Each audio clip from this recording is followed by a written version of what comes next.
Beautiful. Does it converge? Yes. Okay. Flight Fido, we're go. Look real good. Raj, Fido. Fido says we're go. Altitude Eagle 9,200 Houston, feet. coming up 830, you're looking great.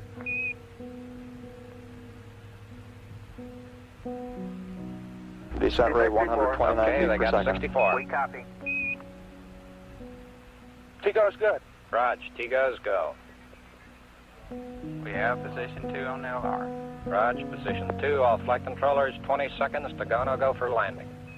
Eagle, you're looking great. Coming up 9 minutes. We're now in the approach phase. Everything looking good. Altitude Okay, all 5,200 flight feet. controllers, go, no go for landing. Retro. Go. Fido. Go. Guidance. Go. Control. Go. Telcom. Go. GNC. Go. Ecom. Go. Roger, Surgeon. copy. Go. Capcom, we're go for landing. Altitude Eagle 4,200. Houston, you're go for landing. Over. Roger, understand. Go for landing. 3,000 feet. Copy. Alarm. 1201. 1201. Roger, 1201 1201 alarm. Same type, we're go, flight. Okay, we're go. We're go. Same type. We're go. Flight Fido, right on. Real good. 2,000 feet. 2,000 feet. Into the ag. 47 degrees. Roger. 47 How's our degrees. margin looking, Bob? It looks okay. We're Okay. about 4.5. Raj. Eagle looking great. You're go. Altitude update, yes. Altitude looks good. 1,600. Raj. 1,400 feet. Still looking very good. Roger, 1202. We copy it. How you doing, Control? 35 We degrees. look good here. Fine. Raj, how about you, 35 Telcom? degrees. Go. Guidance, you happy? Go. Fido. Down Go. at 23. 700 feet, 21 down. 33 degrees. 100 feet down at 19. 540 feet down at 30. Down at 15. Attitude hold. Okay, at hold. I think we better be quiet. Raj. 400 feet down at 9. Okay, the only call-outs from now on will be fuel. Gate forward. 1050 feet down at 4. P66. 36.5 down.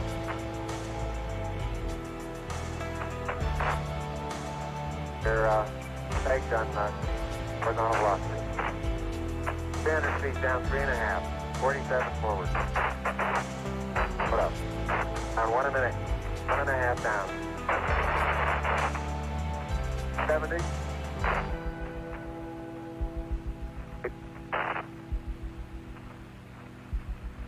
Got the shadow up there. 50 down at 2.5. 19 forward. Okay, Bob, I'll be standing by for your call-out shortly. 3.5 down. 220 feet. 13 forward. 11 forward, coming down nicely. 200 feet. 4.5 down. 5.5 down. 160, 6.5 down. 5.5 down. 9 forward. Low level. Low level. Good.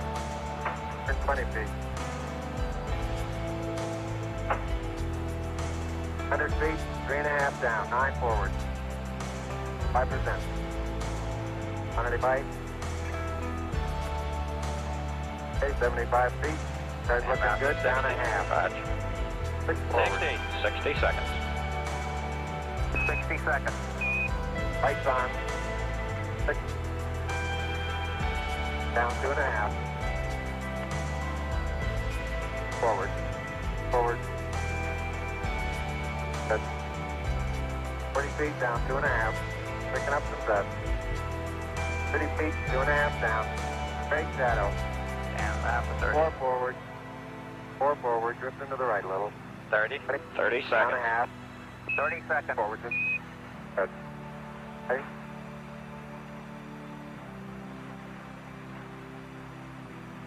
Contact light. Okay, engine stop. ACA at a descent. Mode control both autos. Descent engine command override off.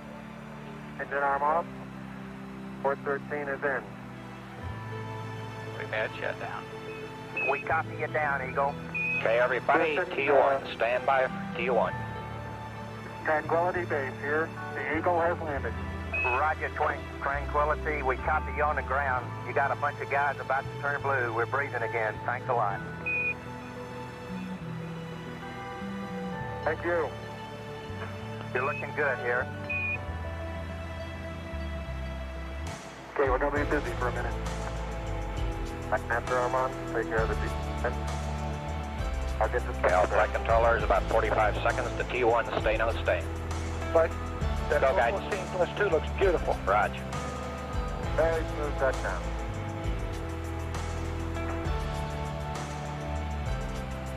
Okay, keep the chatter down in this room. Arrows are on, bud. Roger. Okay, T1, stay no stay. Retro. Stay. Fido. Stay. Guide. Stay. Control. Stay. Southcom. Stay. GNC. Ecom. Stay. Surgeon. Stay. Capcom, we're stay for T1. Hey, it looks like we're managing exercising up.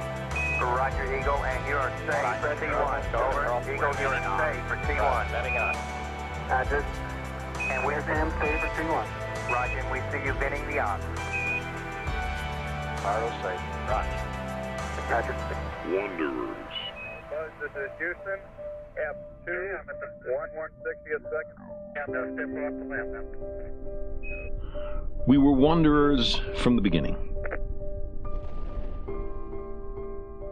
We were bounded only by the earth and the ocean and the sky. The frontier was everywhere.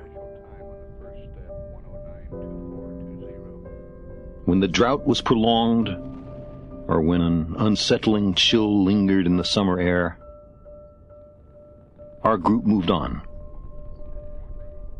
We sought a better place. We could always begin again.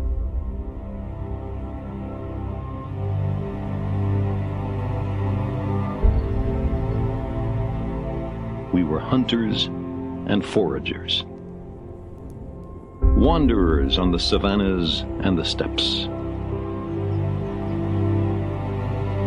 We knew every stand of tree for 100 miles. When the fruits or nuts were ripe, we were there. We depended on one another. Making it on our own was as ludicrous to imagine as was settling down. This zest to explore and exploit has clear survival value.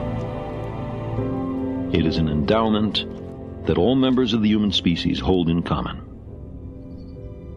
It is not restricted to any one nation or ethnic group.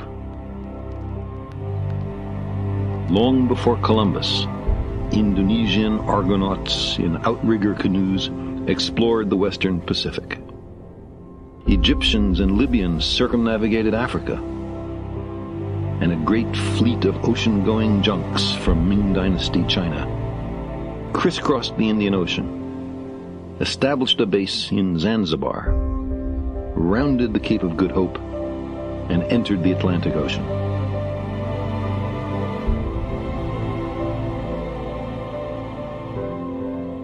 We invest far-off places with a certain romance. The open road still softly calls. The appeal, I suspect, has been meticulously crafted by natural selection as an essential element in our survival.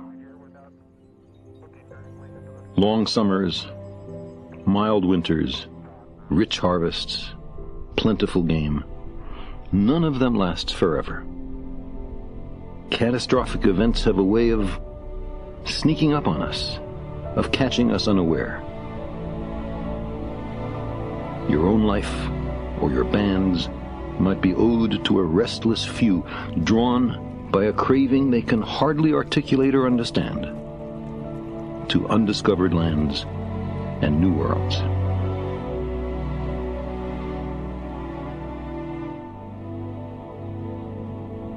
Herman Melville in Moby Dick spoke for wanderers in all epochs and meridians.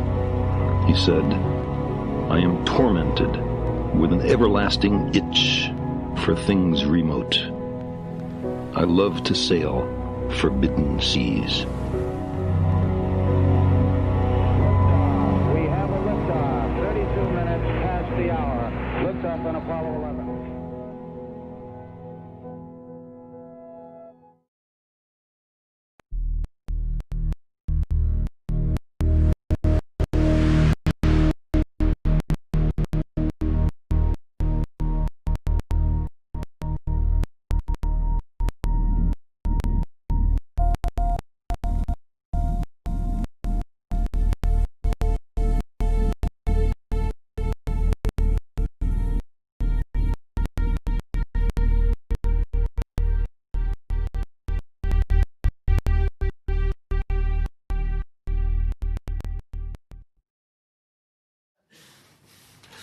Hi, I'm Darron Intro, and I'm the founder of Siren Craft Brew. Welcome to our Lumina Stargazing evening.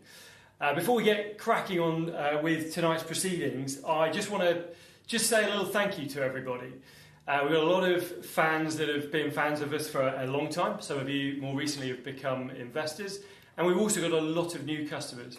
And I want to say thank you. As I say, I want to thank you for the support over the last 3 to 4 months. It's all our worlds have been turned upside down, and the support that you've all shown us has been incredible. It means a lot to me, and it means a lot to the dedicated team we have working here at Siren.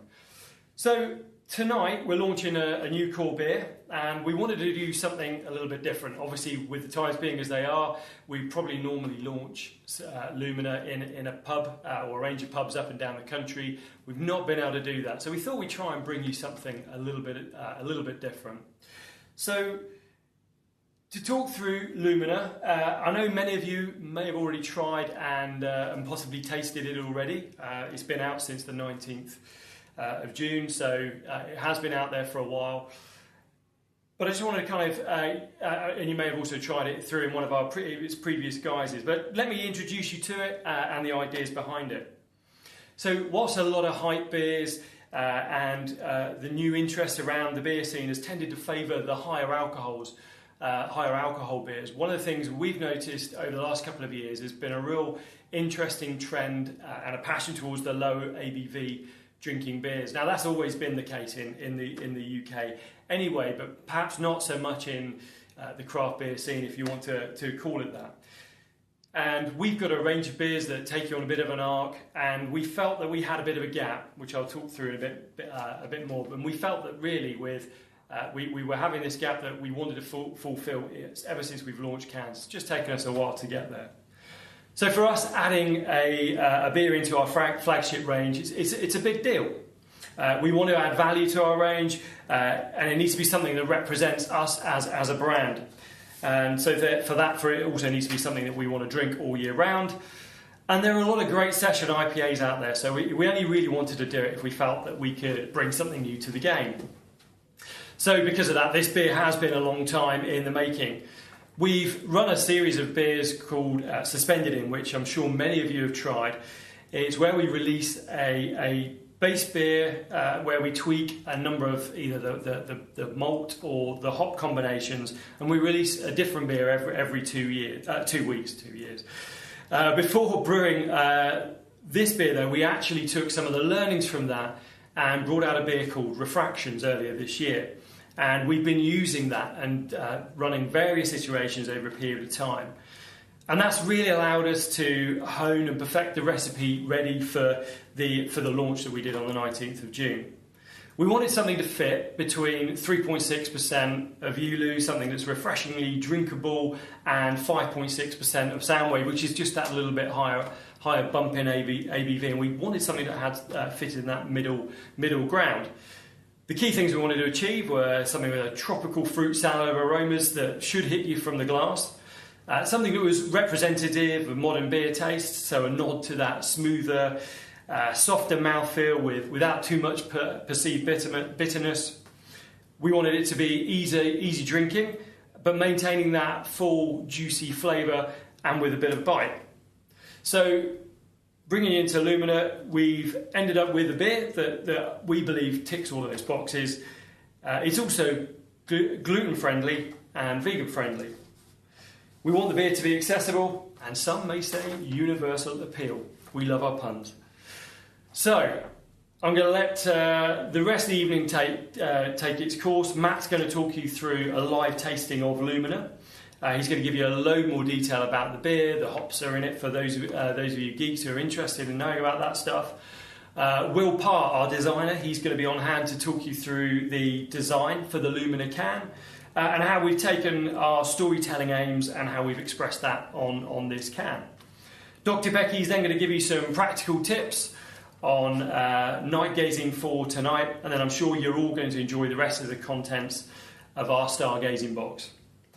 For me, I hope you enjoy Origin Story. It's an absolutely luscious beauty of a beer, rich with dark fruits, a bunch of dark malts, and 3 different types of oak staves, of which there are over 200 different staves in there, which add tannins, coconut, vanilla and sugar notes to it. So that's it from me. Once again, thank you. Thanks for getting involved tonight. Have a fun evening. And I look forward to seeing lots of fantastic stargazing picked from your night tonight. Thank you.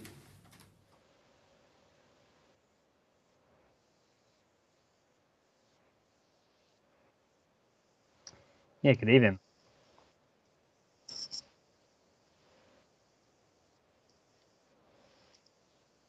Hi guys, how you doing? Yeah, not bad, thanks. A little bit warm today, but apart from that, getting there. Hmm.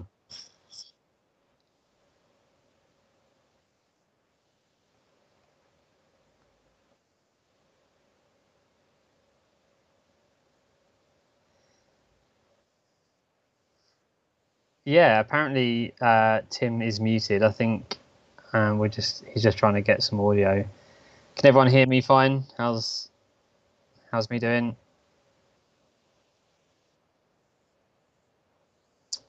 So yeah, Tim's just having a little brilliant technical, always a technical issue. We'll get there. We'll get there in the end. The screen looks great though.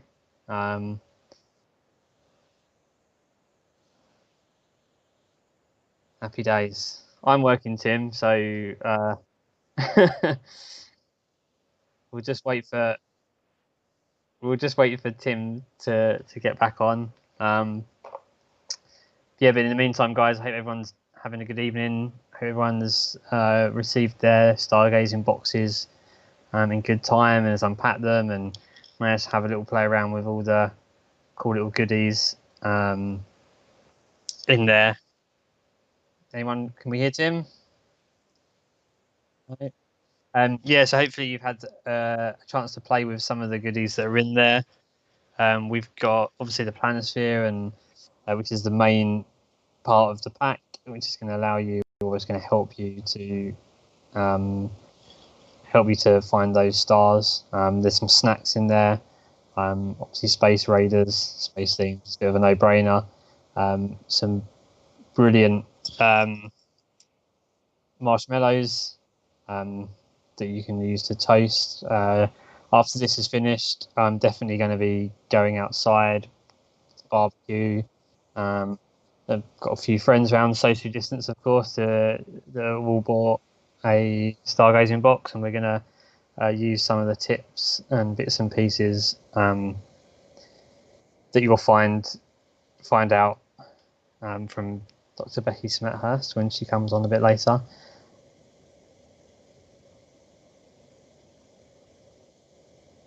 Nice, yeah, s'mores. That's go for that. Oh, if I'd have thought of that, I wish I'd thought of that. I've got some chocolate. I'm not sure that I'd be in the good books if I just chuck chocolate and marshmallows on the barbecue, though. That'd be a bit of a nightmare to clean. Tim's changed equipment. How are we doing for sound? Can everyone hear Tim? In the ones and twos.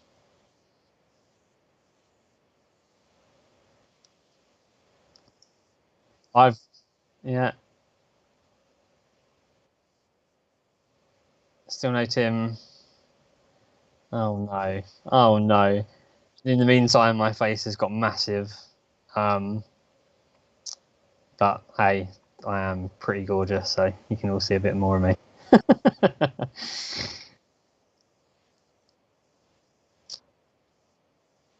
So has anyone on the comments, anyone that's tried out I'm some back. of the I'm other in, beers? guys. Oh, we're I'm back. in. You can hear me. He's in. Can we hear Tim? Oh, I am sweating now more than I was playing table tennis all day with Darren. So, goodness me. Right. I apologise for this, guys, but we are in. Thank you for the advice of anyone Huzzah. whoever said turn it off and turn it on again. Absolutely. Here we go. Here we go. We are back on track. So sorry. Yes. Where did we get to, sticking Matt? with us, Did guys. you talk through what was going on? I was trying to do my best ad lib, but I was just talking probably a lot of rubbish. But I kind of was talking about what's in the box. Okay, good. Right. And the main parts of it. But let's get back onto schedule. Should we get back onto what's in the box? Because there's so much Let's do here, and hopefully everyone's really been enjoying it already as well. Where should we start, Matt? Should we start with the beers, or should we start? Yeah, with... let's go. I've got a couple here. All right. That I haven't filled up my table with all the beers because, I mean, if I had all the contents of that whole pack in front of me, it's too much because there's a lot of stuff in there. But I have the Castilian lemon honey cheesecake sour, which I've still not had. Beautiful. Yeah, I've really tried to. So this was a beer, one of our first in 330s, and now we've added some extra honey, and that is a beautiful beer. So this one with the sour, that's meant for your sort of summer evenings. A day like today, absolutely great for the sour for this. When you get into the night times, we're looking at the big boy origin story, which has bit of a beast, this one. It has 20 different malts in this and 3 different types of oak, and that is a absolutely beautiful big beer full of chocolate. So that's going to pair well with your s'mores, etc. Matt, what do you reckon? Yeah. I mean, I managed to keep the Castilian till tonight, but I've already had an origin story. I couldn't resist that one. Amen. It's absolutely insane. So much flavour for its ABV because it's not huge. I mean, 10% is pretty big, but it's comparable to stuff that is twice. Not twice that, but yeah, it's so much going on there. Absolutely. We've also got some core beers. So we've got some Ulu and some Soundwave, and of course, because it's what we're launching, 4 cans of Lumina. I'm loving the fact that someone in the comments said, I can't believe Lumina was only released just over a month ago, because it feels like I've had an awful lot of it since then, and I agree. So we've also got a beautiful Lumina glass, which is currently exclusive to the box, but we might have some of those on sale if anyone wants any more. But luckily we've all got one because we have boxes. Yeah. We've also got some lovely artwork and stuff here. So we've got a Story of Lumina flyer with a booklet. So there's loads of different information about the backstory and tasting notes, etc. in here. Some of which we're going to go through this evening as well. We've got our Lumina planispheres, which Dr Becky is going to talk about later on how these can be used. And these aren't just for today or August. These are sort of good for the rest of your life. And I'm not sure if any brewery has ever made their own planispheres, so they're pretty cool. It's definitely a first, I think. Some nice little beer mats and stickers, which are always handy. And then, of course, the beautiful Lumina art prints as well. All of this designed, by the way, by Will Parr, a designer who's going to be coming on later to have a chat. And then I've already heard s'mores mentioned, so that brings us on to the snacks. Everyone has some marshmallows, so we want to see some s'mores photos, get them on the go. A Hoog bar, everyone loves a Hoog. We've got 3 tins of beer nuts, and we're going to be talking about those later on when we do some food pairings. And of course, Space Raiders. Classic.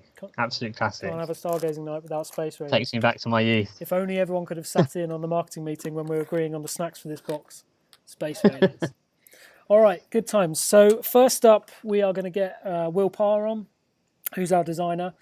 So let us just pop you on a holding screen for a moment, guys, and we'll be back in about a minute or so with Will Parr.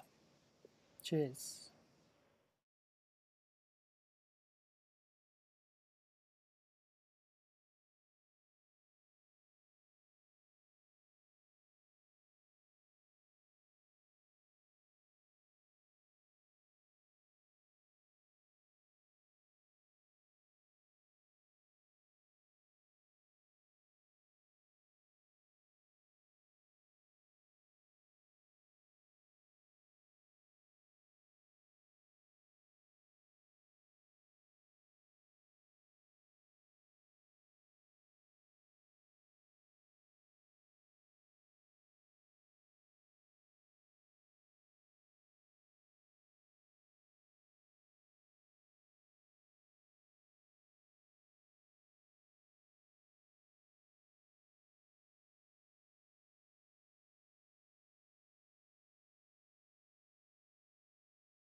Hello, we are back. Everyone introducing Mr. Will Parr from Studio Parr. Will, do you want to introduce yourself? Tell us a bit about yourself. Hi everyone. I've poured myself a beer, and thanks for getting me involved. It's been a good project. I thought I'd introduce myself first, a bit about Studio Parr. Do a little bit of a rundown in terms of where we got to over the last couple of years, or year and a half. Feels like a couple of years. With the redesign, and then we'll talk a bit more about the actual Lumina design. So Studio Parr is myself and Nikki, my wife. We both come from we're both designers, and we both come from big design agency backgrounds, mostly in London. And we set up about 6 years ago on our own. We wanted to do it on our own. Wanted to talk directly to own our own businesses. We specialise in beer, wine, and spirits, particularly in the UK. And yeah, if anyone's interested, hop on over to Instagram, studio.parr. I won't bore you any more about us, but you can find out a bit more there. So where did Siren and Studio Parr come together? I grew up in Sandhurst down the road. Siren had always been on my radar, particularly being a beer fan, and obviously setting up on my own, an opportunity to kind of nudge Andy and Darron to say I'm here, want to do some work. And the first couple of projects, we did a couple of rainbow projects. We did some barrel projects, single projects, really easy, have some fun. And that was really where the relationship started. And I think because Darron and Andy are so hands-on and active in their vision for the brand, it's actually a really good working relationship we've got over the years. And that collaborative approach has worked really well on massive projects. So the project that came out at the back of those single projects was the crowdfunding and getting the can in line and moving the bottles to cans. And that actually gave us an opportunity to kind of take a step back and look at the brand as a whole. And maybe not just do a translation from bottle to can, but actually look at how can we tell more stories, and that's what Siren's all about, is telling those stories. There's a slide. I don't know whether you guys can see the slide. We do have the slide. Hang on, here's the first slide with the 4 core beers. Yeah. So the task for what we call the brand refresh was. How can we use the iconic illustration style, but add the personality and character that we felt was lacking? That the old style was quite one-dimensional. Everyone loved it. There was people that had tattoos of the illustrations. So I for one was a bit nervous about kind of reinventing everything, redrawing everything, and getting people to laser their tattoos off and get new ones. Update the tattoos, some more colourful things. So it was really about how can we expand the storytelling. So having made the decision to keep the original illustrations, so all the four core beers at the time all stems from the original illustration of the Siren. But we've what we've termed the stream of conscious style of illustration. So each Siren is the illustration kind of explodes out of that out of the Sirens, and we can kind of delve into the fiction abstract intertwined with the kind of the liquid story as well. So we've got lots of things going on within those illustrations. So Will, you can't see the screen at the moment, but I've just shared your slide with the can of Broken Dream, and that shows that expanding canvas where you've got that small section of can and then all of that other artwork, which is what you're talking about, isn't it? Yeah, well, that's the big thing here. So the core beers are kind of like a contained canvas, and what we decided to do and what we kind of felt that was important was everything Siren launches, all the one-off beers and the monthly beers, has a sense that it's all come from the core beers down. So creating these huge canvases allowed us to then take crops of the big canvas into kind of the seasonal one-off monthly beers. And actually it's this kind of like fluid, unique approach that I haven't seen being done in the UK before, and that was what we were really pushing to do. Is there's a depth of maybe a lot of people haven't really kind of delved into. So the broken is kind of like abstract, faceted, broken, shattered appearance. Don't know if you want to move to the illustration, Tim. Yep. And again, just a similar style. Again, telling different stories. So Yulu's all and kind of the tricks of the eye. So we've got lots of abstract things going on there, and almost feeling like you're kind of moving in and then coming back out again. And it's really that style that's really allowed Siren and myself to really act quickly and consistently through rolling out these beers every month. June and July, for example, just the 2 months that have just gone, we've done 20 new beer releases. That's insane. Yeah, I just feel like we were set up to be able to kind of roll these things out quite quickly, quite cost effectively. Yeah. But each one has a really kind of core look to Siren. It's got they've got different looks, but they're all recognisably from Siren. Good. Quick question here, or quick comment. Sorry, it's very MC Escher, the Yulu, which is that sort of network of puzzles. I presume you were pretty influenced by that as well. Yeah, I think that the whole idea behind that one was these kind of tricks of the eye and the 3D vibe to it. So yeah, Escher, completely Escher, the kind of never-ending staircase into the kind of gateway at the back. And it echoes the challenges with Yulu, where it's a sort of lower ABV beer, but sort of a lot of puzzles and the flavour coming through, and I love that. Those canvases really do tell the story of the beer as well. Yeah, it's actually amazing looking back at a year and a half ago when we did the illustrations at how much story we did bring out in those illustrations, but actually very few people will interact with it like the way we do. And it's actually quite nice that what I would class as the hardcore fans are starting to notice those little differences in each of the canvases, and maybe that's something that will grow and evolve.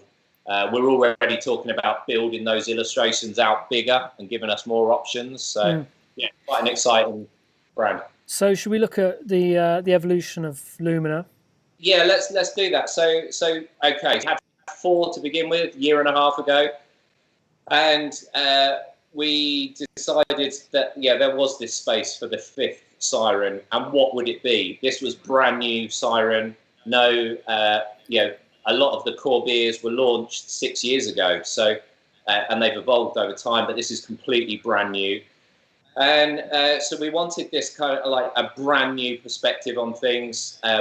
We wanted to widen that storytelling. So obviously the Sirens, on Soundwave, we've talked about the kind of the hunter and the kind of avian background.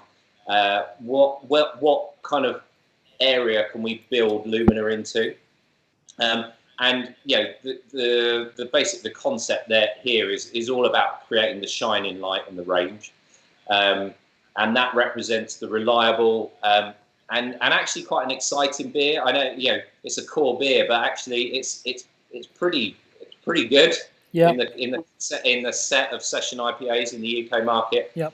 And we wanted it not just to be the liquid good, but actually for the design to stand out. And in this case, literally be the shining light on the bar or on the shelf. Absolutely, I think where it sits bang in the middle of the core range, ABV wise, and if you have those cans together, then that energy is literally exploding from the middle of that can, and it really does draw you in, I think. And when we were looking at it, kind of tying it back to the ancient themes of sirens, and obviously where the kind of the inspiration for the original branding came, there's never been a better source of inspiration for humans, for anyone on this planet, as guiding by the stars, the sailors, mythical figures, constellations has always been there, and that's really the original inspiration for the brand. We could probably move on to the can image itself. I think when we were coming up with the kind of the visual cues, and it really was this epiphany moment that you guys, the brewers, and everyone had with the product. We had that with the design as well. So it's all about this kind of glowing energy source in the middle of the design, and that's kind of being controlled by the siren. She's kind of like this powerful stillness. She's got her eyes closed. She's kind of in charge of that energy, and then everything out of that is kind of exploding out. And we've kind of delved into starcraft and star lore, and this 360-degree illustration. I think we haven't shown you. We're kind of trying to give it a little bit of a secret edge, but the wider canvas is giving you a sense to these kind of otherworldly dimensions, which is definitely a space that Siren as a brand hasn't been in before. Nice. And then I wanted to quickly mention just the idea of kind of when we were coming up with the design, and then what ideas could stem from that. The origin story with the constellations. Obviously, we've got the star chart in the box. All of these amazing ideas, and the confidence of Darron and Andy and the rest of the team to kind of go with these ideas. The planisphere. I was pretty excited to be doing a planisphere, even though it's Andy's idea. Yeah, it's not something that you've designed before, I presume. A planisphere, Will? Absolutely not. And to be honest, I didn't really know how it worked. So there was quite a lot of neither did we. To Becky. Put it that way. We brought an expert on board, and I just made it look pretty. Amen. You made it look great, and the whole job is fantastic. And some of the feedback in the comments here is wonderful as well. So it's really good to see. So cheers to everyone. I think Becky's the main act here, and we're just the kind of the warm up, the lower end of the warm up act. All right, cheers, Will. Okay, we're going to put you back into a little holding screen while we say goodbye to Will, and then we'll be back in a moment to taste some Lumina. So go and get those cans from the fridge. Cheers, Will. Cheers, guys.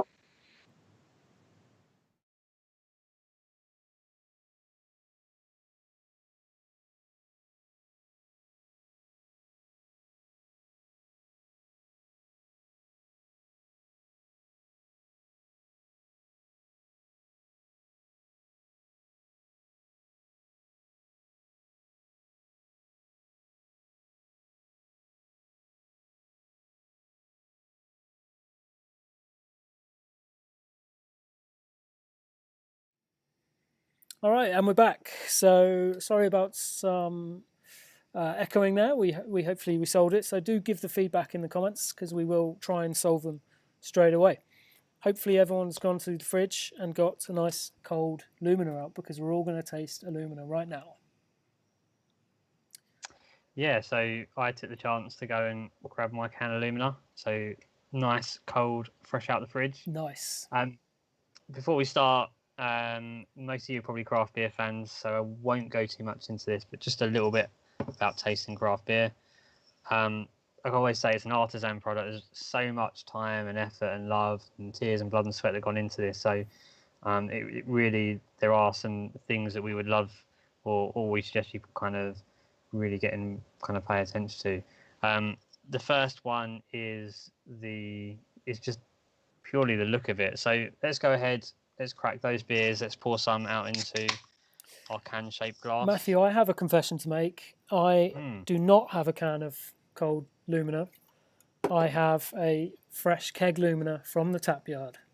Oh, I hate you right now. It was good to see on social media as well, Lumina coming out in keg and cask around the country. So do make sure you get down to your local pub and book those tables and go and have some nice social distance cold keg pints. For sure, for sure. So you'll see just first looks, hold it up to the light a little bit. You can see that it's like a vibrant, light, kind of pale, a lovely kind of light bit of haze. The haze kind of gives it that really nice body and mouthfeel. So, I mean, it already looks really inviting. It looks really refreshing, but also you can tell that it's got that tropical flavour. It's going to be juicy. It's hazy, but it's not sort of like too hazy. It's just that sort of you just want to jump into it, don't you? Right. Yeah. Straight away, you know, just by looking at it, it's refreshing. It's not cloying. It's not thick. It's going to be like just what you need on a day like this. So then, as you can see, Tim's doing, the aroma is next. So we really want to smell it. So a really good way of doing this, really good trick, is to put your hand on top, kind of swirl it around, really agitate the surface there, and that really kind of releases all the aroma. Put your nose straight in. I always like to do on my first smell. You do one long really long sniff. Then from that, just take sharp sniffs. Not easy to say, especially after you've had a beer. And you really get all those kind of different aromas. So I don't know about you, Tim. Kind of mango. There's a bit of pineapple, grapefruit, guava. It's essentially it's like a fruit salad. It is a bit fruit salad. Really is. Yep. A bit mad. It's an absolute treat of. I mean, it's the old cliche, but an absolute treat of tropical flavors and tropical fruits, etc. And I'm sure we've spoken about when we do tastings before, Matt. But the way you experience beer is all down to what you've eaten, the environment you're in, just your genetics maybe. So we'll all pick out different things. We'll all pick out different fruits and different notes. And it's really interesting to hear what people find. Definitely, I'm 100%. Getting a lot of pineapple on the nose as well. And it's really like that beautiful, fresh pineapple chunk sort of smell. Yeah, I mean, it's beer, you know, and it's not wine. It's not, you know, nothing against wine. But there are no rights or wrongs. We're not going to tell you what you should be tasting, and if you're not, you're wrong. And you know, this is how we're tasting it. But as you know, as you say, even just the environment you're in. You know, it's super hot today, so everyone wants something super refreshing, and they'll really pick up on those kind of light citrusy notes. But there's an awful lot kind of going on there. Matt, just to down to the hops. Just to pause before the hops, there was a comment there saying, "Are we the brewers and we're the roles?" And I realised that we normally start one of these by introducing ourselves a bit more. Funnily enough, I'm not actually a lunar module pilot, as much as I would love to be. And you are not Michael Collins, the Forgotten Man command module pilot. I am the content creator and social media guy for Siren. And Matt, you are our events and tap yard manager. Yeah. Well, events and retail manager. So, so I kind of look after all the events and everything that we do at the tap yard. Any events that we do across the world. Obviously, that's not really happening right now. Which is a bit of a joke in the office, but we won't go into that. But so we're not brewers. We're just, I guess, two guys who are really passionate about beer. We love beer, and we could talk about it all night long. Absolutely. But we'll try not to because, yes, we want people to enjoy. As Will said, Becky is the main feature here. So, amen. So there was a lot of people talking about hops. Yeah, we do have the hops on the screen. There's a lot of people sort of wondering what might be in it, but it is on the screen. So yeah, talk us through the hops, Matt. Yeah, so moving on to the hops. So predominantly we have used US hops in this. Azacca, Equinox Mosaic, which we get from Yakima Valley, which is from, I believe, Seattle. Correct me if I'm wrong. So we're getting just from the terroir, just like grapes in wine, you're going to get lots of kind of real tropical fruity flavors from these hops. So yeah, Azacca, Equinox, Mosaic. So that's where this pineapple, grapefruit, kind of guava, mango's all coming from. It's also balanced off with a German hop called Hallertau Blanc, which gives it kind of the more subtle, more refreshing kind of grape kind of citrus, not quite as citrusy, but almost like mandarin vibes.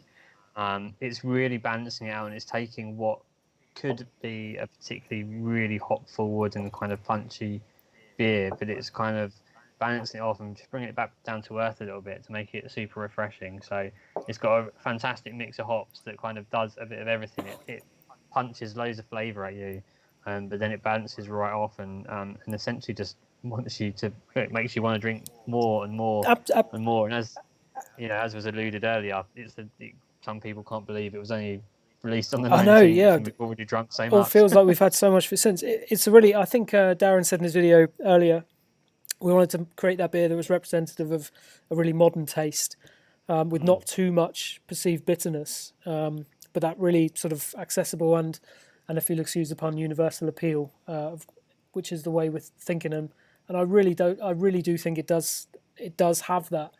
And we're going to move on to talking about some food pairings and how that works. And then I think we can really see how universally appealing and universal a beer it is. So, should we have a quick word from Melissa Cole, Matt? Yeah, let's get her involved. Let's do it. So Melissa is a food writer and a beer writer and a beer judge. She will introduce herself, but she's an amazing person, and we were lucky to have her giving us some advice on food pairing. So here's a quick word from Melissa Cole. Hello, Siren lovers and stargazers. How you doing? My name's Melissa Cole. I'm a beer writer, beer expert, international beer judge. I apologise for the shakiness, but I can't find my tripod at the moment. So anyway, I'm sorry I can't join you live this evening, but we've had some technical difficulties around that. But I do want to talk to you a little bit about the Lumina. So obviously, you're all aware that this is Siren's new session IPA, and I thought that seeing as we're just about to head into barbecue season, I could give you some great barbecue tips for it. So firstly, ice cold next to the grill. Come on, you're not going to get much better than that than a tasty session IPA. And also, the other thing as well is don't be totally 100% British about your barbecue. Loads of things work really, really well. Get some solid wood fuel and then put some salmon on a board, nail it to a board, as a friend of mine, DJ Barbecue, gave me the idea the other day. So nail it to a board, put some herbs behind it and indirectly cook that. Either that or get one of those cool little fish rack things and you can put your fish in it and you can turn them over really easy without them falling all over the place and breaking down. And then also, obviously, got to put some prawns on the barbie. Put them in on the whole shell. So it really works well. I would actually recommend that you marinate them first in a little bit of Calypso from Siren and with some garlic and chilli and ginger as well, and you'll get delicious, delicious prawns. And also if you make a compound butter with those same flavours to put on when you open it, you can dip them in and it's perfect. Another thing that works really, really well is actually genuinely good halloumi.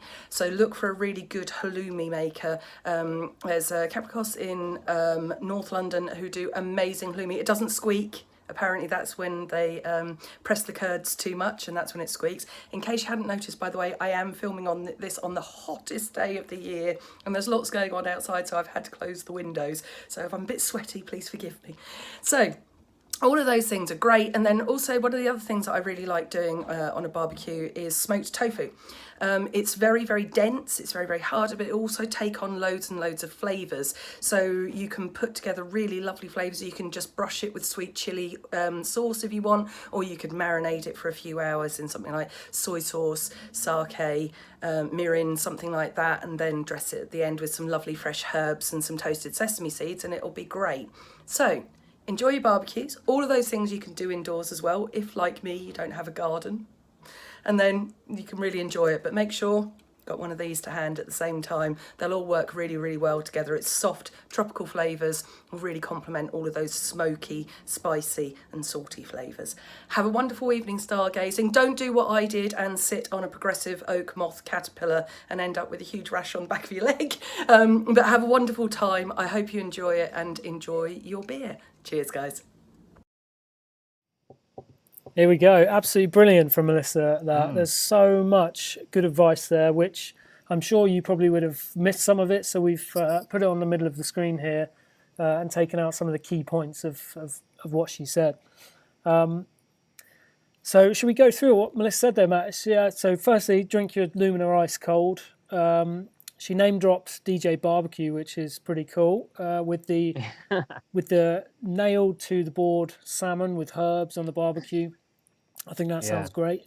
Whole shell prawns marinated with calypso. That sounds amazing. With garlic and chili. What a great idea. I'd never thought of using calypso as a marinade for prawns, so that's going to happen.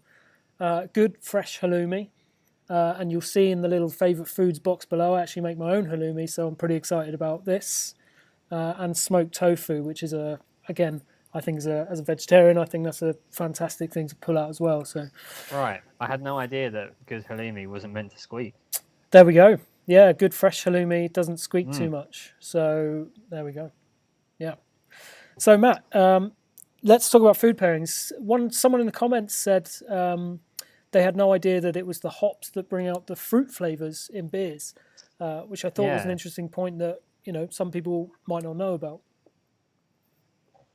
Yeah, no, definitely. It's really interesting. It's good to know that people are learning, and is the hops, and it's you think of it like grapes in wine. Depending where those grapes are grown, they're going to taste completely different, and it's exactly the same with hops. Exactly the same. And hops are designed to actually bring out different flavors, and they're grown and bred to bring out either sort of citrus fruits or mango flavors.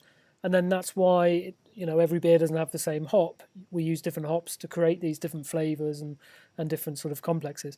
And it's the hops that I think work really well with pairing with food, because certain foods accentuates and helps different hops, and again, certain beers really help with food. So yeah, for sure, and that's why beer is so there's so much you can do with beer. It's there should be more, in my mind, should be more restaurants and more people that are experimenting with beer and food pairings, because there is just so much you can do with it, and there's so many avenues you can go down. One of my biggest surprises is when you go to a really top-end, high-end Michelin-starred restaurant and you ask for a wine list and you have a load of wines. You ask for a beer list and it's Peroni or something like that. Right. And you should be able to have nice beers. Maybe a maiden or nice IPAs or something to pair with food, because it really does help. So Matt, what are your sort of favourite food pairings for Lumina? I mean, I don't think I'm ever going to top arancini. So I mean, that's what I'd go with. And I think kind of Melissa has kind of hit it with the halloumi for me is that saltiness. I think for me, anything salty is going to be really kind of well balanced by this. So as we've said, arancini and charcuterie, and I'm a real snack person as well. So although I pair with meals and they have these big hearty meals and barbecues with my beers, I'm definitely a snacker. So even just some home roasted nuts with a little bit of salt and maybe a little bit of chili, or just just in garlic oil or something like that would be fantastic. But anything that's maybe got a bit of heat and a bit of salt, I think is absolutely perfect for this beer. I think that's what Melissa was saying about the whole shell prawns. I was gonna say like langoustine or lobster or fresh lobster or something like that. I think a seafood would really help to cut through with the citrus in the drink. But also I was going to say like a smoked fish with lemon, like a smoked sort of haddock linguine with some sharp lemon or something to really push those flavours as well. The most important bit of that, nice and refreshing, yeah. What do you think the best beer nuts is to pair with Lumina? Because we've obviously got the beer nuts set in the thingy. So I've actually got my masala one. So again, what I've gone with is something that's got a bold flavour and a bit of heat and a bit of saltiness. And which is exactly what we've been saying. The same as Melissa said. This is kind of, for me, the way you want to go. But all I would say to people out there is if they've not experienced or kind of played around with beer and food pairings, and exactly the same advice Melissa gave me was try it, play around with it, and you'll learn. And there's no right or wrong. Everyone's palate's different, but for me, definitely masala. Good times, excellent. There's a couple of comments coming in, and people seem to be agreeing with the masala beer nuts as well.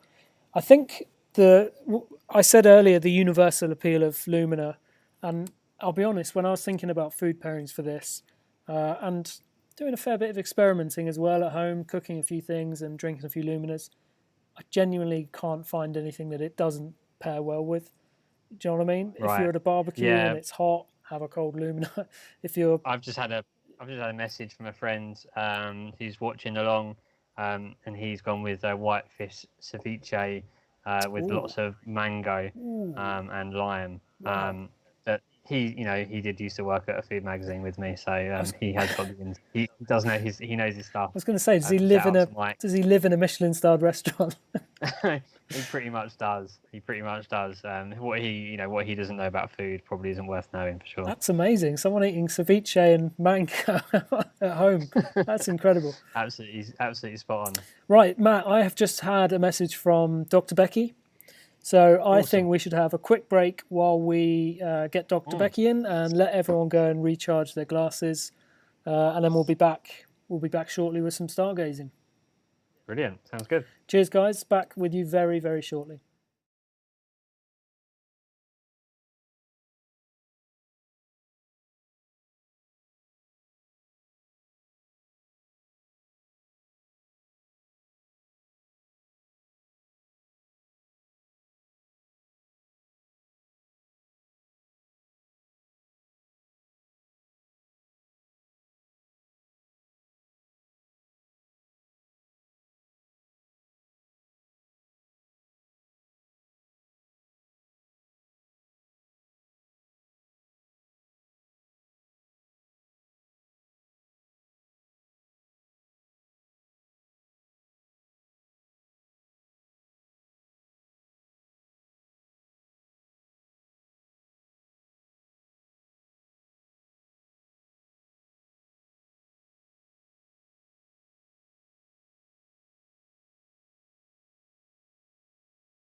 So we're back, and guys, can I introduce Dr. Becky? Hi, everybody. How are we doing this evening, Dr. Becky? I am great. It's been a lovely sunny day. I'm hoping that it's going to be a really clear night because of that as well, and nice and warm for some stargazing. So I'm a happy buddy right now. Excellent. We've also been joined by Harry the cat on Matt's microphone, who has muted himself again just so we can avoid the echoing that we had before. So Becky, first thing I would like to really touch on, I'm sorry I'm looking out the window here, is the fact that it's been a lovely hot day and it's clouded over. Is it clouded over where you are? I was about to say, I really hope that it hasn't for the majority of people. But unfortunately, in the words of Monica Geller, it's the humidity. Like they just build throughout the day when it's warm like this. It's kind of patchy here. So hopefully when the sun sets and it cools down a little bit, those clouds will clear. We just might have to wait a little bit longer into the night to do that. Yeah, which is, as we'll get on to, is better for conditions. First comment come in. Dr. Becky is pretty cool. So there we go, straight away. First time anyone's ever called me cool. All of my school friends would disagree with you. Yeah, but no one's cool in school. And That's then when true. you're sort of geeking older life, everyone's like, oh my God, that person's so cool. They work in science. It's amazing. So talking about that, do you want to kind of introduce yourself a little bit about your credentials? Sure, yeah. So my name is Dr. Becky Smethurst. Hello, everybody. I am an astrophysicist at the University of Oxford. So during the day, that means you will find me at a computer, slaving away over some data, trying to figure out the connection between galaxies and their supermassive black holes. But by night, at least clear nights anyway, you can often find me beer in hand in the garden looking up at the sky. So I was delighted when Siren, contacted me for this collab because, we were fans of Siren already in this house and definitely enjoyed a lots of craft beer during lockdown. So I'm here today basically just to give you some tips on how you can enjoy some socially distanced Siren fueled stargazing tonight. So if you are inspired to do a spot of stargazing tonight, which I'm hoping we will all be able to do, when it's dark later on, the first thing I want people to do is to stand in their kitchen in the dark for 5 to 10 minutes. That might sound crazy, but it is for good reason. One of the best ones being that you can use that time to crack open a can of Siren out of the fridge because your sense of taste should be heightened with your sight taken away. But the main reason is because the lights in our house are incredibly bright. Mm-hmm. And if we go from, staring at the kitchen light, which is usually the brightest light in the house, right, from going outside through the back door to trying to see stars that are thousands of light years away, our eyes are obviously going to struggle. So we're trying to make it easier for them, essentially, to develop a night vision in the kitchen so that by the time you step outside, your view of the night sky is going to be that much more impressive and you'll see a lot more of the fainter stars. The next step is obviously finding the best view in your garden or window or balcony of your flat, wherever you are. So you're not fighting against like the light of street lamps or trying to see around a tree or anything. So, pick a spot that's, to throw down your picket and blanket that's sort of the best compromise of sort of the darkest patch and the patch with the most visibility. And remember also, I know it's summer and I know it's been warm today, but still wrap up because, there's the cat again. That's exciting. Okay. It does get cold outside quite quick, and lying on the ground as well. If you're doing that, it will get quite cold. Now, once you have your night vision, you have provided very handy contraptions in the goodie boxes for everybody. So just to explain what this is a planisphere. It's essentially a map of the stars. So the stars change throughout the year, basically because Earth doesn't spin straight on its axis, sort of like with relative to where it goes around the sun. It spins on an angle. It's also what gives us our seasons, because in the summer we're sort of pointing towards the sun, and in the winter we're pointing away from the sun. Now that means that in certain times of the year we actually look at different stars in the sky at night as well. So for example, in the winter you can see constellations like Orion, but in the summer you can't see Orion, but you can see constellations like Cygnus the Swan. So you can use this year round. What you do is you line up the time that you're observing, that you're outside. So for example, if you went outside at 11 p.m. tonight, you would find 11 p.m. on the planisphere and you would line it up with July 31st on the little months on the outside. And then you'll have a little map of the sky at that specific time on that specific date, which is why they're so cool. Now, eagle-eyed amongst you will have noticed on this planisphere that east and west are switched to where they usually are, which always throws a lot of people. People are like, never wheat shredded east. What's going on? It threw some people in a brewery. Yeah, I'm sure it did. You were like, is that right? What? I was like, yes, it's totally Did Will fine. get this right? No, the reason is because what you're supposed to do is you're supposed to find one of these directions and then line it up. So align north with north, for example. But then obviously when you put that above your head to look up, that then changes. You actually have to flip it to put it above your head. And when you do that, then east and west are the right way around again. Which is always like, people take a minute to be like, wow, what? That's incredible. Like every time people learn it, they get sort of mind blown by that. So obviously the next thing is obviously figuring out which direction you need to line it up with. So for example, I think the easiest sometimes is west, because I think people tend to know which window from their house or flat you can look out of to see the sunset. People tend to know that, or they know like which bedroom is like ridiculously bright in the morning because it gets the morning sun, that's east as well. So figure which way that is in your house and then line it up appropriately. And then once you've done that and you've got your handy map and you know which direction you're facing, then it's just all about sort of looking at the map and going, okay, can I line up sort of what I'm seeing in the sky with what's on my map? Can I pick out one of these constellations? And the constellations should be the brightest stars in the sky. So hopefully they should be fairly easy to pick out. But, if you don't spot them, if you can't tell them apart, if you can't pick them out of the sky, or perhaps you've had one too many beers by that point and you can't either, just do what I do when I go to the Southern Hemisphere and I don't recognize anything, and I just make up my own constellations. It's really quite entertaining. Everything just looks like a stegosaurus to me, and I just find little dinosaurs all around the sky. But yeah, it's a really fun thing to do with kids. What's the constellation that looks like a saucepan? Because that's the only one I can ever find. Yeah, so that's the plow, and we'll come to the plow later because that's actually really handy at the minute for finding something else. And the plow is always like, people are like, that's the limit of my stargazing, is that I can find the plow. So that's good. I'm hoping that the other one that's really easy to spot is Cassiopeia, which will be right by the little sort of pin in the center of your map as well. It looks like a W. And it's usually right overhead. And so if you want to like add a second constellation to your repertoire of like, I can spot the plow and I can spot another one, Cassiopeia is a really good one to start with.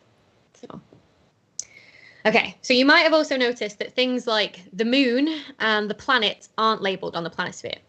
Now that's because obviously they don't have fixed positions. The stars are so far away, they're so far in the background that they don't appear to move to us. Whereas planets, the moon, obviously in the solar system, they are moving with respect to the background planets. You can't put them on this map because you don't know where they're going to be on a specific night. Right. Now tonight, the moon is nearly full. So it'll be quite a spectacular sight because it's so full. It'll be a really nice thing to look at and it'll be really easy to spot in the sky. But unfortunately, it does wash out a lot of stars in the sky when the moon is so bright. And it actually makes stargazing quite difficult. So, for example, when I go use telescopes to take data for my research, like professional telescopes, we always have to specify we want a moonless night, because otherwise it will affect your data and it will also affect your night vision as well, looking at a very, very bright moon. It's going to set around 2 a.m. So if you're a night owl and you're still up, then you will get a very good look at the night sky. Or if, like me, after a drink, you just can't make it through the night anymore without nipping to the loo, just pop your head out from behind the curtains and just have a look. Don't turn on the bathroom light and just see what you can see for a little 10, 15 minutes maybe before you nip back to bed. This sounds like bad advice, not having a drink and then not turning on the bathroom light. Yeah, true. I mean, you're giving great stargazing advice, Dr. Becky. You are not giving good bathroom upkeep advice. What you can do, and again, this is crazy advice, but as a stargazer, I have done this, is just leave one eye shut and one eye open. Right. And then one eye will be your night vision eye. And it is amazing, actually, if you do pop your head out of the curtains, like the eye that you've had open, which has seen light, you'll be like, oh, there's nothing in the sky. And then you'll switch eyes and it'll be like, the stars just appear. It's an incredible kind of thing to do. That's cool. Yeah. Where was I? Oh yeah, the moon. The moon is very bright tonight, but what's useful about the moon is because it's so easy to spot, it can actually help you find other things. So the moon is going to be rising in the southeast later. So whatever window from your house gets the morning sun, or use your handy planisphere maybe to figure out which direction that is. But thankfully, there's going to be two very bright points of light next to the moon, just to the left of it tonight. One of those is Jupiter. That will be the brightest point because Jupiter is the biggest planet in our solar system, so it reflects a lot of light. And the second one, just to the left of it, about hand width away, if you sort of hold it at arm's length. If anyone's seen that, is it Dear John, the movie with Amanda Seyfried, where she sort of blocks out the moon with her thumb? You can use sort of like your thumb and your hand to like figure out distances on the sky. So the hand width away from Jupiter will be Saturn. Nice. And it'll look sort of yellowish as well in comparison to sort of the very whitish stars around it. So these are two fantastic things to try and find, right? Especially because you can sort of hop from the moon and know that's what you're looking at as well. If you want to download sort of one of these little star chart apps, that will also help. The best way to spot these is with binoculars. So if anybody has just some old binoculars knocking around the house, I don't know, from a relative that liked bird watching or horse racing or something like that, break them out, because one of the things that you should be able to see with binoculars when you look at Jupiter especially is its full moons. And this always amazes everybody, but I say, Galileo discovered them back in 1610 with a fairly tiny telescope. We've got all the technology in the world available at the minute, so we can still do this. The cool thing is they should be in a line, in the middle of Jupiter, because it's sort of like a mini solar system around Jupiter that you see. And if you go back tomorrow night, if it's clear as well, you will have seen the moons move from where they were the previous night, especially the one closest to it. That's how Galileo recognized them as moons going around the planet, wasn't it? Because those black marks moved. Exactly. So one of them, Io, which is sort of the inner one, the smallest one, it orbits every 42 hours. So that's like less than 2 days. So it will move a lot. It's not like, you'll have to sort of make a GIF of the two things blinking back and forth. It will move a lot from night to night. So that's if you really fancy, trying to do that with binoculars and like marking down or something, that's a really fun thing to do. Saturn, unfortunately, my favorite planet, you can't really see anything through binoculars.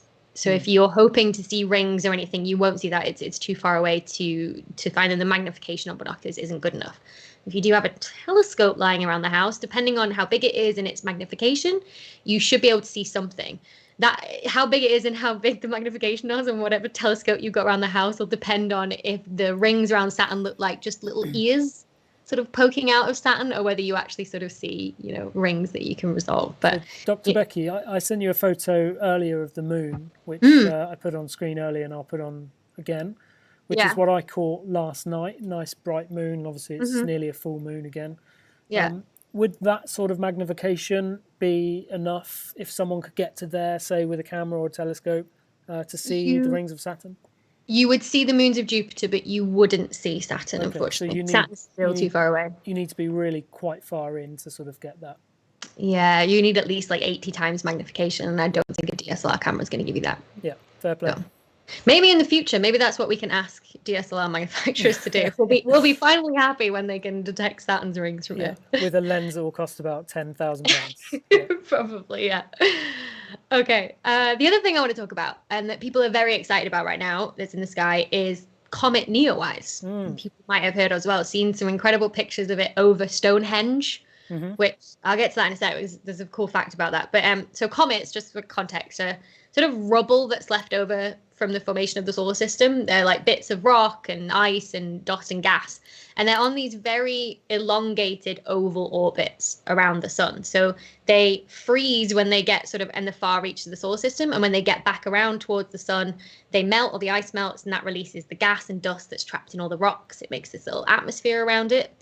And then radiation from the sun comes and hits it and sends it streaming out in this big tail, which is what we see in the sky as a comet. You see it as sort of, people think that they're looking for like meteors that streak across the sky like a shooting star. It's not. It's in sort of a fixed position, like in a single night, and it sort of looks like a fuzzy streak, which is really cool. So Comet Neowise's orbit takes something like 6,700 years to go around the sun. That's how long it goes, so far out, like way beyond like the orbits of Pluto and everything.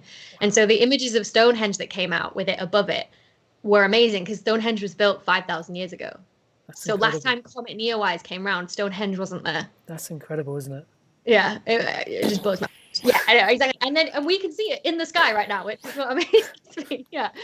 So the thing is about it, at the minute, it is getting fainter every day. So about 2 weeks ago, you could see it with the naked eye. So you could see it, without any aid. I saw it even looking in the same direction as a big bright street lamp. However, it's now moving further away from Earth all the time. So it's somewhere between the orbits of Earth and Mars. So it's getting fainter and fainter. So you probably, in fact, I'm pretty sure, like 100% sure, you won't be able to see it with the naked eye anymore. But with a phone, you probably will be able to. So the thing about comets is that when we sort of, because it's this sort of like fuzzy diffuse thing that's spread out. So Comet Neowise's tail is about 3 times the size of the full moon. So it's really spread out. If you sort of sum up all the light in that area, it's as bright as sort of like generic stars, like not the brightest stars, just sort of like the middling stars. So it's like we should be able to see it, except because it's so spread out, our eyes don't pick that up very well. Phone cameras, though, they're very good at that. So even if you have a sort of a night mode. So for example, if I open my phone and it's nighttime or it's dark, it will auto put it on night mode for me, and it'll be like a 3-second exposure. I managed to capture Comet Neowise with just that, holding it propped up on my spare bedroom windowsill, sort of like handheld, and it still managed to come out. So try with your phone. As long as you're pointing in roughly the right direction, you should be fine. So the right direction is the plow. Yep. Which is why everyone who can find the plow, you're in luck, because it will be just below the plow. So sort of like the very last star on the handle of the plow, the saucepan, come down from there, and that's where Comet Neowise will be. So it's just below the handle of the saucepan. Exactly, yeah. The very typical saucepan at the minute. So if your phone is pointing in roughly the right direction of the plow, you should hopefully be able to see this fuzzy patch. Now, if you, on your night mode, you can sort of change the exposure time, so I can sort of swipe mine up to 30 seconds. The longer you can expose for, the more likely and the clearer it will be in the image as well. But even that is like still a bit of a thrill. You haven't seen it with your own eyes, but you're like, oh, look what I just like captured. I know it's there now. And if you have binoculars, again, as well, you then know exactly where to look for it. It's kind of like your own little map of sort of like, oh, okay, so I need to look in that general direction for the comet. So a bit of tech advice on the phones. I think iPhones phones do it, but I know some of you may have seen the astrophotography photo that we put up on our account the other day, and that was taken on my Google Pixel 4. So if you are a star fan, get yourself a Google Pixel 4. You need to put your phone into a tripod, and certainly if you're going to be doing 3 or 30-second exposures on any phone, use a tripod, otherwise it's going to be all over the place. Yeah, or one of these little kickstands as well is great for your phone. So if you have one of those things, anything that will keep it steady, that you don't have to hold it. Exactly. And then maybe put the 2-second timer on so you can press it, leave it, and it doesn't move. Exactly. And do it like that. And most phones, I think, have a manual mode as well. Bit confusing, but feel free to tweet me. Yeah, have a play around with it. So, if you manage to get Comet Neowise with your phone and you can figure out all of that, the other thing you should try and spot is the Milky Way. Yes. And people are always amazed that they can spot the Milky Way. It is possible to see it with the naked eye. I've seen it from the naked eye in the middle of summer from Oxford, right in the middle of the city. Oh, wow. So, yeah, it was like 2 a.m., 3 a.m. maybe, but I saw it. I've only ever been like really out in the sticks when I've seen it with the naked eye. Yeah, it's definitely possible, but you have to have very good night vision. So, one of the places that you'd see it, without no problem is somewhere like Kielder Forest, which is the dark sky site in the UK up in Northumberland. Usually they do sort of like trips up there and tours and stuff and night sky parties, but I'm not sure what's going on with them at the moment. But again, your phone or camera should be able to spot this. So the Milky Way is the galaxy that we live in, right? A galaxy is an island of stars, hundreds of billions of stars, and the sun is just one of those stars. And it's sort of a disc shape, so nice and flat like a frisbee. And so if we're inside that, we see that on the sky as sort of a straight line across the sky. And because it's sort of hundreds of billions of stars, we don't see all those individually. They sort of combine to give us this sort of fuzzy background light that's really diffuse like a comet again, which, it's kind of awesome to be like, I can see a fuzzy, like sort of what looks like spilled milk across the sky, which is where it got its name, the Milky Way. Yeah. I can see that, and knowing what I'm looking at is the light of billions of stars all combined. Sort of gives me a little bit of chills. So cool. Yeah, but again, like with your phone, you're going to need a very long exposure to catch this. So, for example, the Google Pixel you talked about before on its astrophotography mode, you can set it on like a 4-minute exposure, right? And it does. Yeah, astrophotography automatically goes into that if it's still, and it will take a photo for 4 minutes. Yeah, so you couldn't do that, for example, on an iPhone, and you couldn't really do it on a camera either, because what you would just get is streaks from the stars moving. So literally the Earth rotating under the stars in 4 minutes is enough to turn a point of star into a streak. Yeah. Anyone's seen The Beach with Leonardo DiCaprio, right? They do that with the camera where they make these streaks, which is always really cool.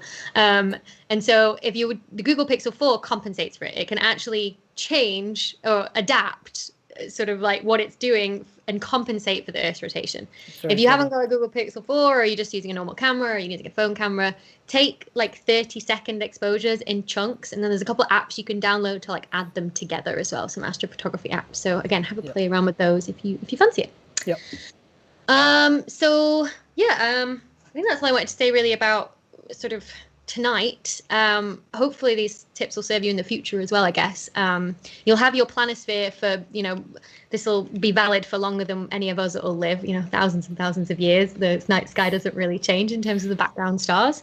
But in terms of sort of future stargazing, one of the things I wanted to highlight was something coming up in August. So mid-August time is the Perseids meteor shower, which is hands down one of the best meteor showers of the year. It's something like 60 meteors per hour at its peak. So that's at least one a minute, right? And they might be sort of faint little streaks, or they might be bright streaks, but you're not waiting around as much for the Perseids meteor shower. If you've got a couple of you, maybe in a family all stargazing, then and you all sort of look in different directions, you're all bound to spot them. And it's really fun to be like, I saw that one, and like see sort of like, you and your mum caught it, but like maybe your dad and your brother or your sister missed it, or whatever.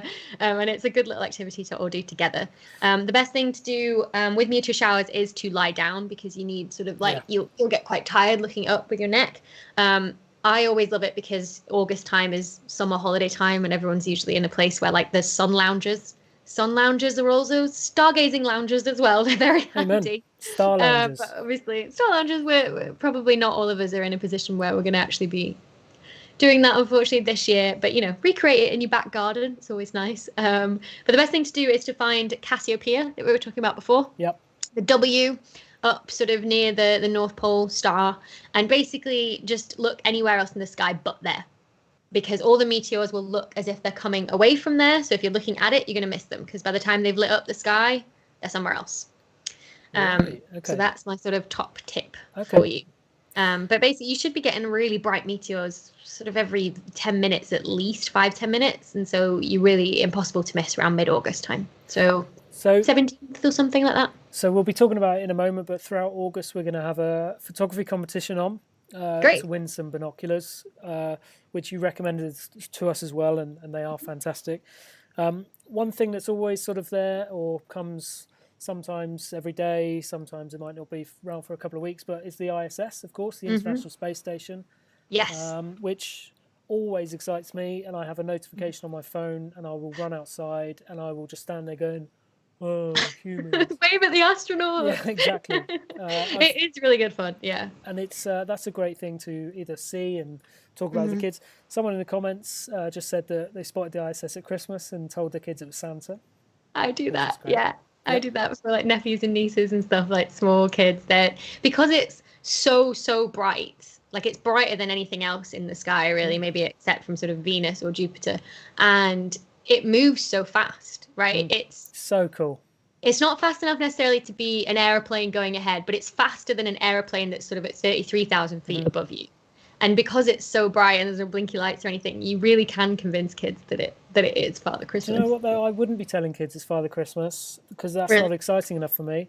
I'd be telling kids that it's 6 astronauts doing space science in a house that we built in space. The truth is so much cooler, and I've been lucky enough to meet a number of those astronauts. Like Chris Hadfield was one of them, and they are the most incredible people and very exciting. So always look out for that.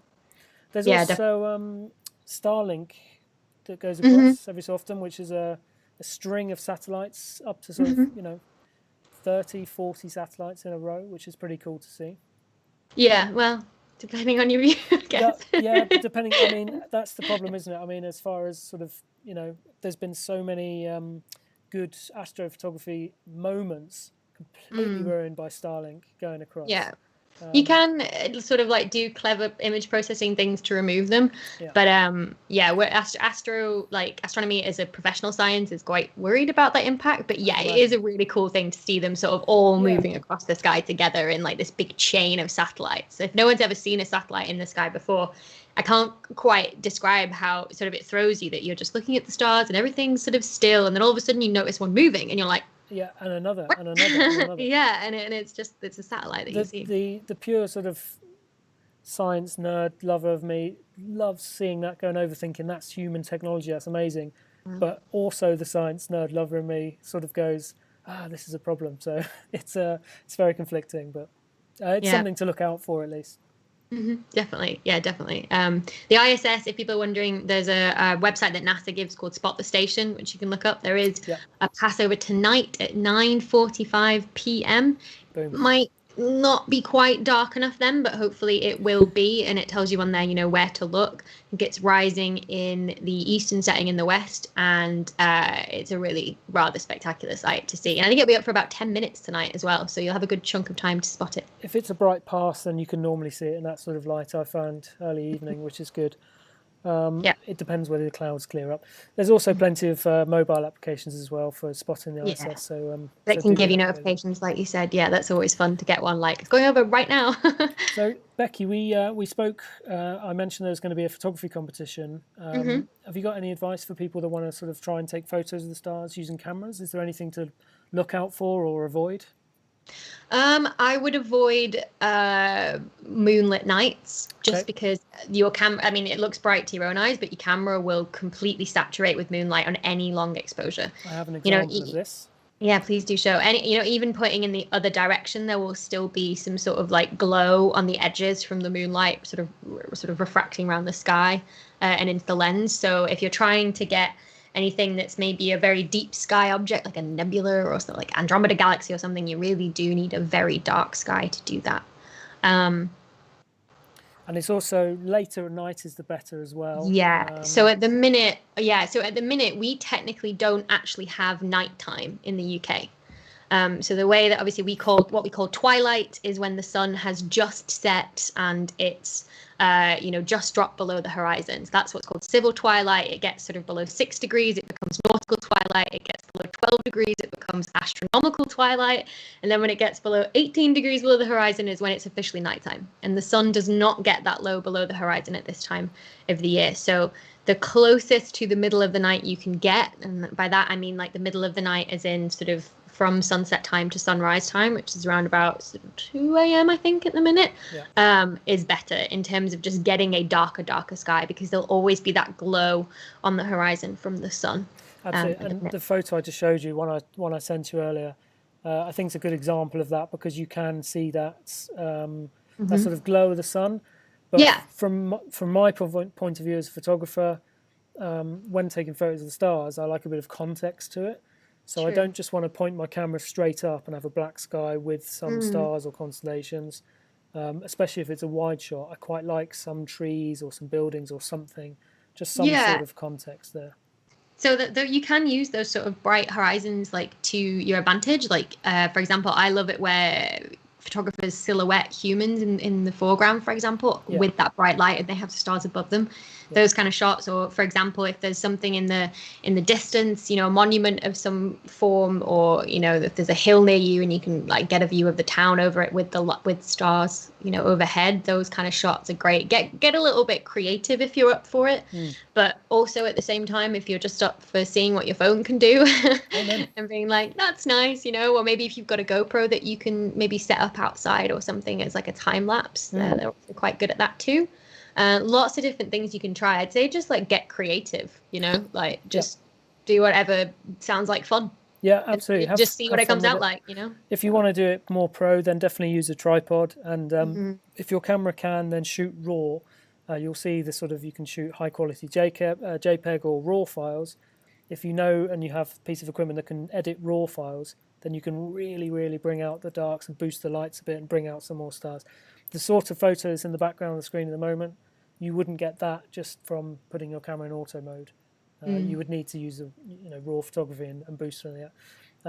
Play around with all the filters. Yeah, what I might do this month is put up a bit of a blog with some astrophotography advice as well. So I'm no professional, but I can help out. No, but that's the thing. As soon as you've had a go yourself, like you pick up stuff so easy that you realize like what works, what doesn't work, and you pick it up quite quickly. And if you really get into it and you really enjoy it, then that's the point where we really start to have fun with it, and it can be a really enjoyable thing to do. That's sort of like, it's weird, like sort of feeling that much joy on your computer at 3 a.m. in the morning when you've transferred photos over and you're like, look at that, as you like play around with the levels on a photo. So yeah, it's good. If anyone has a quick just last question for Dr. Becky, then do get them in the comments. Someone's asked, when do I go to bed? Yeah, I'm asking myself that all the time. But like, I mean, if it's a clear night tonight, for example, I'd probably pick to see Jupiter and Saturn tonight. Whereas like, maybe tomorrow night, if I'm really feeling like I'm going to get up early or something to view something, I would do if there's something really nice to see in the sky. But just have a lie-in. It's not like a rigorous thing, like it's one of those things where if you're up for it, like go for it. But like if you just want to go to bed, go to bed. There's always another night. That's what I love about the stars, is that they're not going anywhere. And wherever you are in the world, whoever you are, we can all enjoy the night sky, and I think that's something to celebrate for me. Absolutely. I would say cheers to that, but I never cracked my beer before we started, so it's empty. Yeah, I know. Mine's empty as well. So another quick question here. Tell us about your book, please. Oh, yeah, sure. So I have a book called Space, 10 Things You Should Know. And it's sort of like a really short little book that's sort of like a nice jumping in point for people who want to know more about space. It's 10 chapters on, sort of like little essays on like the 10 like biggest ideas that you should know about, written at like a level that hopefully anyone can understand. And there's just all sorts of like, there's a Mean Girls reference in there. There's a Tim Allen's The Santa Claus reference in there. There's all sorts, just a bit of a fun as well. And that's a great quiz question. What links Mean Girls and Astro? Yeah. Astrophysicists. Yeah, exactly. But yeah, so it's everything from like dark matter, do aliens exist? Ideas on black holes. The light stuff. Superb. Yeah, I will. Is it on Kindle or is it just prints? It's print, Kindle, and audiobook. I got to narrate it myself, which was really good fun. All right, I'm going to be buying that as soon as I finish this podcast. I promise you that. Dr. Becky, any last words? Thank you so much. If you liked hearing about space, I have a YouTube channel. Every week I put up a video where we chat space some more, and it's really good fun. So come join the community. Excellent. We will tweet a link to that channel, so go see twitter.com/SirenCraftBrew, or at SirenCraftBrew if you're just on the Twitter app. And we'll tweet a link to Dr. Becky's YouTube channel. Dr. Becky, thank you so much for joining us. We've had so many good comments here as well, which is really lovely. You are very popular and apparently much better than Brian Cox. Oh, I'll take it. I'll take it. So, amen. Take that, Oldham. Yeah, exactly. It's Brian a Boltoner. Brian Cox is our backup option. So for sure. Yeah. He just doesn't like beer though. So exactly. What are you gonna do? There you go. Thank you so much for joining us. Guys, we're just going to put you on a holding screen for a moment while we say goodbye to Dr. Becky, and we'll be back with some competition winner announcements, and then we'll tell you about the competition that we're going to be running throughout August. So thanks very much, and we'll be back soon. Cheers, Dr. Becky. Bye.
Hey folks, we are back. Thank you again so much, Dr. Becky. I hope you really enjoyed that. The comments that we've got there are just incredible. And Matt, we have you back as well. Yeah, it was quite. I didn't want to unmute because I didn't want to ruin the conversation with Echo, but there were so many things that I wanted to say, so I just had to use my eyebrows. So yeah, if I looked a bit weird, I'm just raising my eyebrows, looking excited. But yeah, I don't know. But that was really, really interesting. I just want to pick up on one thing. Yeah. I don't know who it was, but someone mentioned a fact about pirates and their eye patches, and I really, really hope that's true. So pirates' eye patches that is amazing. To see the light better. Yeah, apparently they wear eye patches, so when they go below deck, they can still see. And I really, really, really hope that's true. I really hope that's true. I mean, I always just thought they'd been sworded in the eye or they looked cool. I don't know. I thought it was like a fashion accessory. Or I don't know. So you will see on the screen here, obviously, we've had some competitions running this month. One of them was an incredible prize on our Instagram, which had over 6,000 entries to win a Smeg fridge full of Lumina and a new pack of Lumina for every full moon till the end of the year. That is an incredible prize. And Mr. David Jeffries won that earlier today, so he will be delighted. Yeah, well done, David. We also had one on Twitter and one on Facebook because everyone always says, I can't win if I haven't got that. So we had one on both to win one of our beautiful Universal bundles and also some Skymaster Celestron binoculars. And I hope both of our winners are joining us this evening as well because they were sent them earlier in the week. So, talking about competitions, those competitions are done. We have a new competition which is to win some more Skymaster Celestron binoculars. And these things were recommended to us by Dr. Becky, and they are really, really cool. They're really super sort of high def. They're amazing. They've got a great zoom on them. Absolutely fantastic. So, so I've just seen the comment, is David Jeffries single? Because he's won a fridge and loads of beers. We can find out. Lumina tastes that good, but yeah, I mean, it does. That is amazing. So, throughout August, the stargazing, of course, doesn't end tonight. It might not even start for some of us looking out the window. But we want you to keep out and go do it. So, throughout August, this will end at the end of August, we want you to go and take some photos of the stars and your stargazing efforts. We appreciate, though, that not everyone is a professional photographer, not everyone has tripods or Pixel 4s or whatever you might need. So we just want to see you out there enjoying it. So if your photo is just, your family sat round staring up at the stars, that is a great entry. So we want to see. Might be a great astrophotography photo, might just be, someone enjoying it. Just get involved. You can tweet us your photos, or in the emails that you've all been sent, there is a link to send your photos into and enter the competition. So please do that. Matt, any last words? No, I mean, I'm still reeling over that Dr. Becky chat. That was just so much. There was so much information there. I don't know what it's looking like outside, but I'm definitely going to wait until it gets a bit darker to see if I can go and see some stuff out there. So it looks like it's super excited. It looks like it's clearing up a little bit where we are, which is very exciting. I can actually see some sort of blue skies still, which is a shame. But it's getting dark, so we're going to go out there and do it. Guys, I really hope you've enjoyed yourself this evening. I really hope you've enjoyed all the beers you've had. I hope you have some chances to go and make some s'mores and eat Space Raiders. Thank you so much for getting involved. Thank you so much for buying the box. And we can't wait for all your feedback. One thing we've got, if you're going outside, get your speakers. You may have seen our blog about Down at the Abbey, which is a local music festival which we supply the bars for. And they're a fantastic team, and they obviously had to cancel their events this year. So they have put together a fantastic playlist for stargazing and barbecues for us. We've just put that in the comments here, and we'll be tweeting that as well. And you can check out our blog, sirencraftbrew.com/blog, for more on Down at the Abbey and their story as well. So thank you so much, guys. Thank you so much for joining. Cheers, guys. Thank you, Matt, for your input and your comments on food pairing and whatnot. Absolutely great.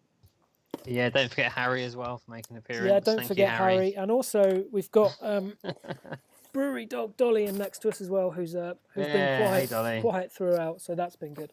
Don't forget, as Dr. Becky said, it will get cold, so make sure you wrap up. Look towards where the sun sets to the west, and you can find Jupiter and its moons and Saturn and its moons next to our moon, so that's a good one to look for.